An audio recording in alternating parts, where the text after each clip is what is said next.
We are back to episode number 3 of PBD Real Talk with my friend here, Mario Aguilar. Mario, let's get right into it with your question. Let's do it. Joseph Hemingway asks, Patrick, what is your favorite quote and why? What is my favorite quote and why? I would say my favorite quote is probably "History will be kind to me, for I intend to write it," by Winston Churchill, because I firmly believe a lot of what can happen in the future in your life, you can predict it. The challenge is most people are not very crystal clear of what they want their lives to look like. But if you're clear, the likelihood of you getting what you want when you're clear is very, very high. That'd be my favorite quote. When you walk into the office, it's the first quote right on the wall. That's right. It's the first quote on the wall when you walk into the office. Joseph also said, give him the shirt, but we have to pick the top question. You want the shirt? It's not the best question. We got to find the question. We'll That's see. a simple question. Give me a better question next time. We have Marco Senna asks, Patrick, if you could share only one big lesson that life taught you, what would it be? One big lesson that life taught me. I don't know if I can say one big lesson. I will tell you one thing, though. Yesterday, I did a podcast with this guy from Australia. Ron. Very impressive, extremely impressive. He's probably watching it right now. What's his name? Ron? Ron. Really liked the podcast, the questions he asked me. I will tell you one of the biggest lessons in life that I think it's important for everybody to pick up is to know that life is not black and white. I think a lot of times, too many logical people go through life looking at every single thing as black and white. Let me explain to you what I mean by this. So for instance, if we look at the stereotype or, what we hear growing up, hey, if a Christian marries a Christian and they don't have sex until they get married, they're going to be able to be married for the rest of their lives. I saw so many people that were Christians, never had sex, had their virginity, lost to the person they married. After they got married, they got a divorce 3 years later. They absolutely can't stand each other. And then there's the other part that says, you never marry a person that you meet at a nightclub, you get drunk, there's a one-night stand, and you get married. That's never going to work out. And I've met stories of people in their 70s in Hawaii that would tell me, here's how we met. We met at a bar, and we hooked up that night. 2 years later, we got married. We have 4 kids. We're very happy. There is no black and white in life. Life is filled with many contradictions. Now, having said that, because one day my kids are going to watch this and going to say, Dad, one day in a video you said that, if I married a girl that I met at a nightclub, Tico, Dilly, and Senna, if you're watching this, okay?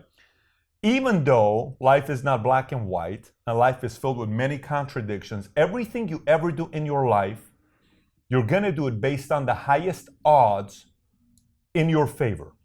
If you're going to bet on anything, figure out a way to bet on things that the odds are in your chances, okay? Yes, there are exceptions to the rule. Yes, there are a lot of things like that. But you got to be able to understand that life will be filled with many contradictions. If you cannot handle contradictions and realize that life is mainly in the gray area, you're going to be disappointed many times in your life. So that'd be my answer to that question. Patrick Lyons asks, if you were the president of the U.S., what would your priorities be that can make history to remember? What would my priorities be? Yes. What does that mean? Like, what would I be doing first? To make a history. Maybe what would you do that would be remembered throughout history? Well, Patrick's got a great first name, so let's address that question right there, Patrick Lyons. If I were president today, what would I do? Okay, so look, bring it back. You know how they say, this is my homeland, okay? Homeland security. Homeland. First word, home. This is my home. Perfect. Now watch this. You're the leader of your household, your home. What are the most important things you got to bring to the people that live in your homeland? What are they? Similar way on how a country must be viewed. When I say viewed, here's what I mean by it. What does a spouse and what do your kids want from you? Safety, okay, security, and they want solid economics. So there is food, there is a place to live, there's a bed, there is some fun, so I can enjoy myself living in this home, but I'm looking for safety and I'm looking for economical, a place to live at, and then simple standards and rules that I live in this house. Hey, you can't smoke weed in the house. You have a girl in your room, the door needs to be open. Whatever those things are, these are rules and regulations. Okay, now, that's how you want to run your home. Then there's allowances. Do I need to get a job? What is my compensation plan? What do I do that my dad's going to recognize me? Hey, son, you did this. We're going to Vegas. We're going to Disneyland. You did this. You're getting a car. At 16, if you do this, I'll buy you a car. If you don't, I'll wait till 17. When you graduate from high school, if you have this GPA and you get a scholarship, full right to a school, I'll buy you a condo, I'll pay for it, whatever it is. This is a compensation plan that you create as a parent for your kids, right? The same exact thing is what I would be looking at if I'm the president. How's the security in the country? Do we feel safe? Is the military solid? Do we have most recent solid equipment that if we go against the enemy, who are the top 5 countries with the strongest military? Can we hang with them? Can we? If something were to happen. Number 2, what does our current economical system look like and who does it benefit? Number 3, who do I want as citizens? I think this is sometimes, it's not politically correct what I'm telling you. Let me explain to you what I mean by this. If you and I were to run a country today, I always say I would love to have 10 million people in the country for us to be running, because we would turn that country into a country where it would attract a specific type of people that we want, which is what? So when you think about an immigration system, hypothetically, what does it really tell you? What are you looking for? Okay, what are you looking for? Let me simplify. What type of friends do I want my kids to be friends with that can come into my house? What am I okay with coming into my house? What friends am I okay with coming to my house so they're around my kids and they can influence my kids? Homeland, country, home. Who do you want to attract? I would create an incentive system and a tax system, economical system, because that's your compensation plan, that attracts the best talent. And the best talent means people around the world who simply want to have freedom to go out there and build their business, if that's what I want, to want to come to my country. If my desire is to create a system that only benefits people to come and say, I want to get Social Security, I want to get all these other entitlement programs, then I'm attracting people that only want entitlement programs. You see that in a lot of different states. What type of people move to Texas? What type of people leave Texas? People don't like to come to Texas because Texas is not the best in entitlement programs, but California is, so you'll get a lot of people that want entitlement programs going to California or New York, but not Texas, because Texas doesn't have the best entitlement program. But Texas attracts all the entrepreneurs. Similar way of looking at that is what I'd be focused on the way I'd run my country. And by the way, a lot of people would disagree with my views, and I'm totally comfortable with that. Do you think that applies to some of the entrepreneurs we have that are watching from different parts of the world? Can they apply some of the same concepts in their country? 100%. Listen, if we have more entrepreneurs, I mean, Valuetainment, we got a long-term goal with Valuetainment, what we want to do. We're going to be shaping a lot of people's minds that want to learn this concept of entrepreneurship. And I challenge you to challenge it. Challenge it. Ask another question on Twitter, PBD Real Talk, hashtag, and say, I disagree, Pat. What do you think about this capitalism and social? And we're about to do the video on capitalism. We haven't done it. It'll be an hour video to describe all the forms of economy. But challenge it. But challenge it not in an emotional way. Challenge it in a logical way so we can both learn from it. I can challenge you, you can challenge me.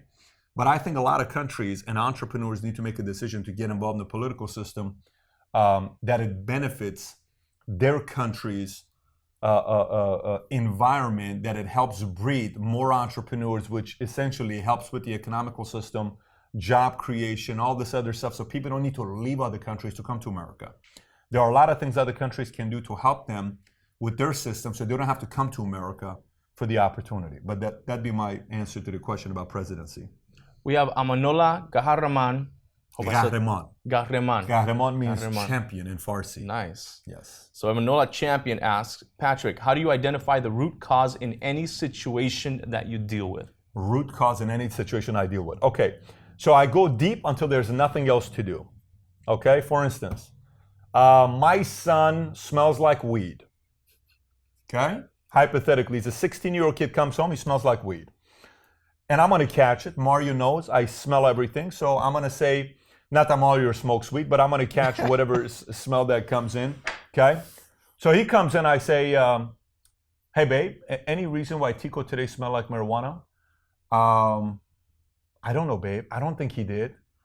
Babe, it's not like a skunk pooped on him. This is, because typically those two smells are the same. No, babe, I don't know. Okay, mom's always going to protect the kid. I'm going to say, let me then bring all his friends over to the house. So then I invite his friends over to the house. And I'm going to go and sniff them a little bit, okay? Then I'm going to see which one of them, after 5 times of inviting these 5 friends over to the house, I will see a trend with one of them. Then I'm going to find out what his habits are. And I'm going to see the root is, he is hanging out with this kid who smokes. These other 4 kids don't. I'm going to make sure I have a conversation with him about that, but I'm going to get to the root of it. Then maybe I'm going to have a conversation with this kid and find out about his parents by inviting his parents over to the house. to see the standards of their parents, mom and dad. If they're okay with it, then I'm going to dig deeper.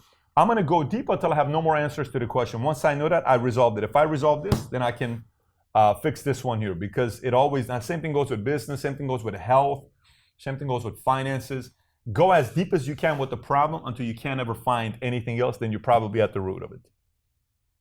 We have Mohammed Al-Koheji asks, how can a 17-year-old approach a company for a business deal? How can a 17-year-old approach a company with a business deal? I don't think I understand the question.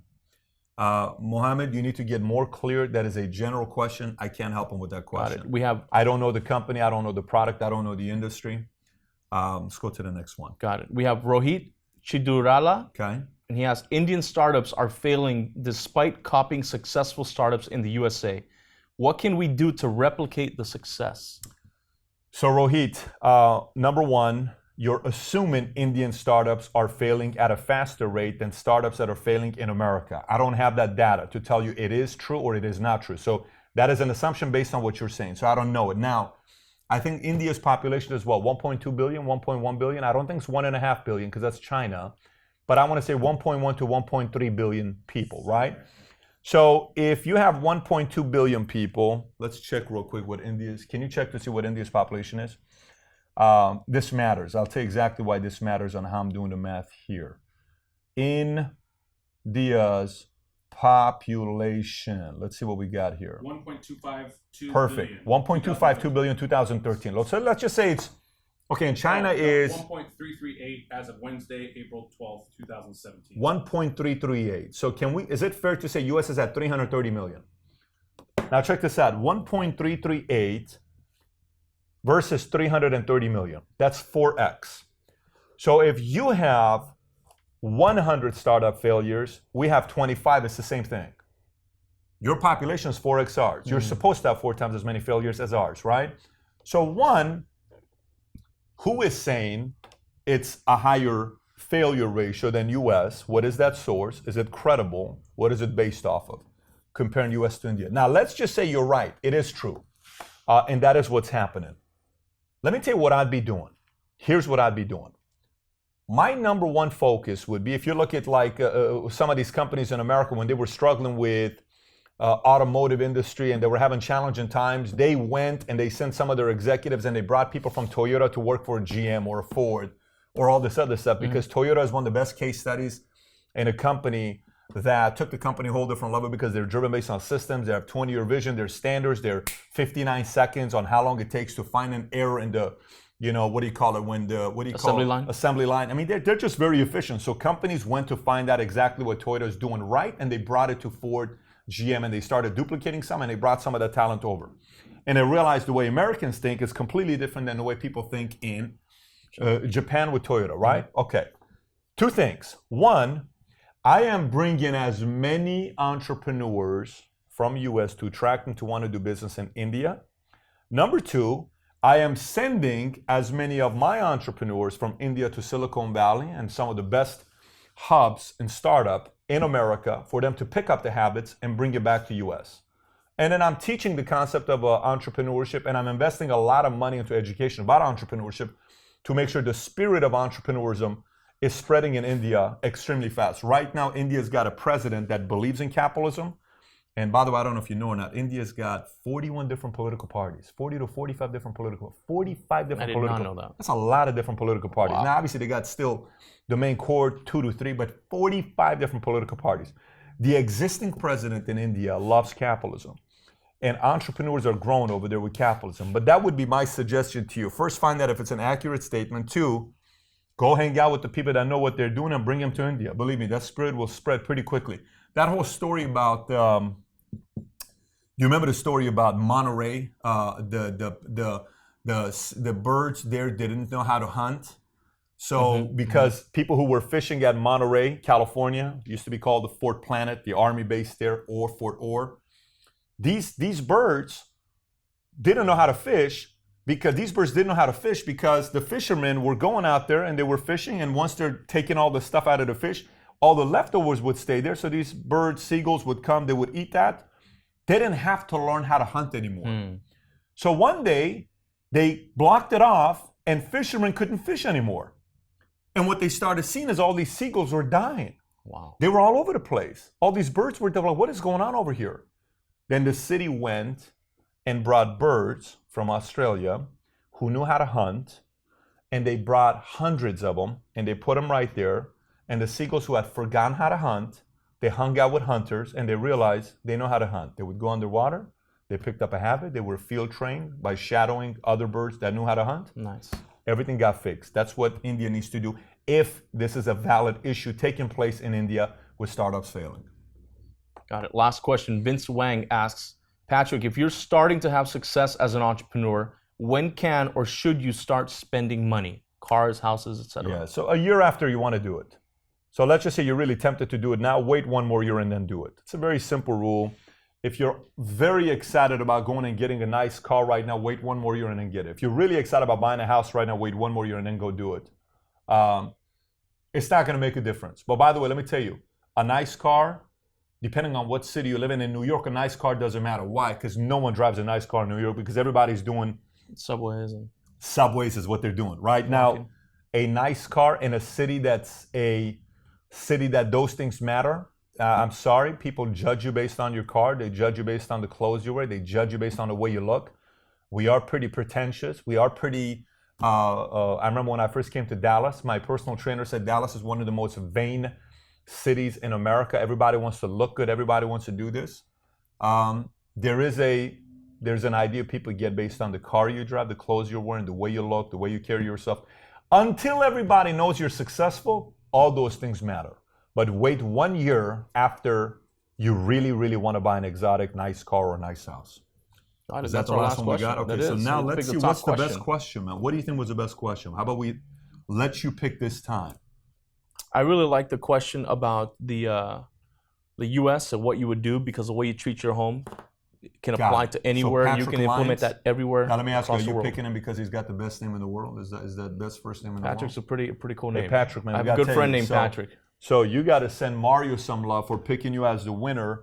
Patrick Lyons, you get yourself an I Am an Entrepreneur shirt. Be sure to get a hold of Mario.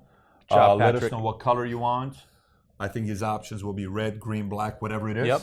He'll send them over to you. Mm-hmm. And everybody else that's watching this is our third episode. I'm already loving all the different questions that we're getting. We have hundreds of questions that we haven't gotten to. We're getting a lot of them. We're getting hundreds of questions that we haven't gotten to. So if you haven't yet asked your question, go on Twitter. Mm-hmm. Twitter handle Patrick Bet-David, hashtag PBD Real Talk. And believe me, Mario goes through every single one of them, but just make sure you're not asking general questions. I cannot wait to see more questions going on Twitter. And some of you guys, don't forget, you can ask the questions on video as well, so you'll be featured on the channel as well. Mario, any last thoughts before I wrap up? That's good. Okay. Mario, I thought you did very good again. Thank you so much. Appreciate it. I like focus. My co-host, Mario Aguilar. That's right. People still want you to do that video, by the way, what it is to be if I get some comments, if you guys want to see me talk about what it's like to work with Patrick, let me know. We get enough requests. Are you going to tell him the truth or are you going to be diplomatic? I'm going to have to expose the truth. You're going to expose the naked truth of working with Patrick Bet-David. Now, we can skip that a little bit because if the truth comes out, people are going to see a different side of PBD. Yeah. We'll see. Anyways, comment on the bottom if you want him to do the video.